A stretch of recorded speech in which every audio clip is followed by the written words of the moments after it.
I'm Shelly. And I'm Carrie. And this is Neighboring Opinions. I thought we were going for some like sci-fi thing. No, we weren't. Okay. So the book that we will be reviewing today is A Monster Calls by Patrick Ness. The first thing that we feel as a disclaimer before we even talk about this book Disclaimer. is the illustrated versus non-illustrated discussion. Yes. Okay.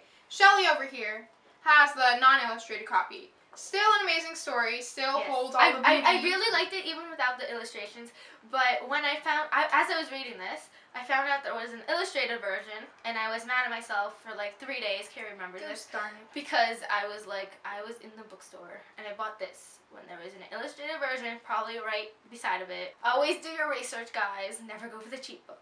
I didn't really find that it made that big an impact. It was just kind of a nice thing to have by the pages or in the book. But it didn't really make a difference because the story was still so beautiful. But yeah, see, it's actually kind of a really short read.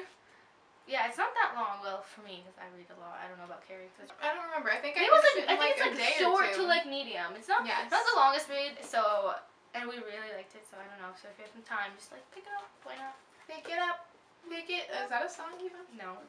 We just made our own song. Yeah. The book is basically about a boy named Connor. Yes. Every night, since his mom has become sick, he's been having these nightmares. It's a reoccurring nightmare about a monster.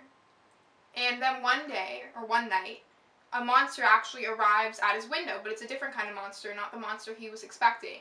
But this monster demands the one scariest thing, which is the truth. And then Connor goes through all this stuff. We learn more about him, more about what his mom's going through in his family. You can kind of predict the ending. I don't know, because there's really only like a few ways this book can go, and so the ending was obviously on the more predictable side, but it was still... It was still, to quote the back, an extraordinary novel of loss, love, and hope. I read that incorrectly. It was actually love, loss, and hope, but I read it lost, love, and hope. Yeah. We forgive you, Shelly. It's okay. Yes. As John Green says on the back, Patrick Ness is an insanely beautiful writer. The thing is, he writes his books are so descriptive that you feel like the thoughts that he have are the thoughts that you would have if you were the character. So when you hear what he's writing, you're like, oh yeah, these feelings, they make sense. I would feel that way too. Because I read the Yeah, I didn't read all 3 books, but I read the first one. It was so descriptive. Like every single thought, everything that comes into the character's mind, you will feel that, and you'll feel so connected. It's just really a great quality that Patrick Ness has as a writer. It's also not the typical monster book. Like, A Monster Calls sounds pretty scary. I wanted to read it for Halloween, that's why I picked it up. Yeah. But it wasn't really scary. It was more sad. I actually didn't think it would be scary, but because I know a lot of reviews have mentioned how they thought it would be like, like a horror type feel, and then it wasn't because the name is sort of misleading. I didn't find that, because I didn't think, even just reading the back, I didn't think that it would be a horror novel. But I guess maybe it's because I have the unillustrated guide, and it kind of looks like it looks all like just it looks kind of like flowers or something. Yeah, it's kind of like thorns. Thorns are always very welcoming. Yeah.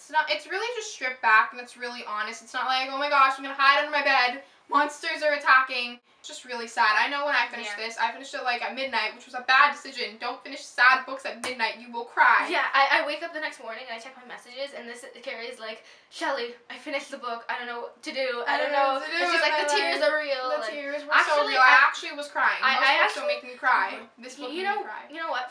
This reminds me of our Forgive Me Leonard Peacock video, except in that when I sobbed like a baby, and then Carrie didn't even shed a tear. And I actually there was one tear. This book was really sad, but I actually didn't cry. I cried at the end because it was so touching. Like, if you were going through that, it was so touching. It was touching, but I didn't feel the need to cry. I don't know. I don't know. But it was like, why is life like this? Why is it unfair? It gets so beautiful. Yeah, it was. Why? Why life? What are you? What art thou? Basically. Tears stream down your face when you lose something you can't relate. Oh yeah, okay, because I like reading my books. I just like reading books. I feel like this book is in my face. Say that. Did I give you a paper cut? My head hurts. I'm sorry. I would give this book 5 out of 5 star rating because yay. I would give it 5 out of 5 stars too, because when a book makes me cry, it's 5 out of 5. The feels. Yeah. But is it worth all the feels wave? No. Well, I think this one is worth only the sad feels wave because So maybe half a feels wave? half a feels wave. Because this book did make you feel a lot of things, but it wasn't really, all it feels kind of like, those are kind of more for books that are like happy but sad stuff happens and then you go through the whole roller coaster. Yeah. This one, it was kind of just like downhill the whole time type thing, so. You were waiting for the inevitable to happen. Yeah. Okay. So should we give it a half a feels wave? Half a feels wave. You can start. You went the wrong way, Shelly. The hand was here. That means this is. Okay. But no going back because it's a half the feels wave. Because it's going downhill. So we'll see you next Tuesday. And thanks for watching. And if you read this book and you want to talk to us about it, comment Let us below. know. We can cry together. Yeah. Or, well, you and Carrie can cry together. I'll just be there in the She'll background. judge us on the side. If you haven't read this book, tell us why not. And then maybe let us know if you're planning to. It's scary books. Remember, I don't know if you've watched our other videos, I've said how I have not found a scary book. This was one of my tries to find a scary book. I still haven't. So if you have one of those scary books where you're like, oh my gosh, this was terrifying, also let me know in the comments down below.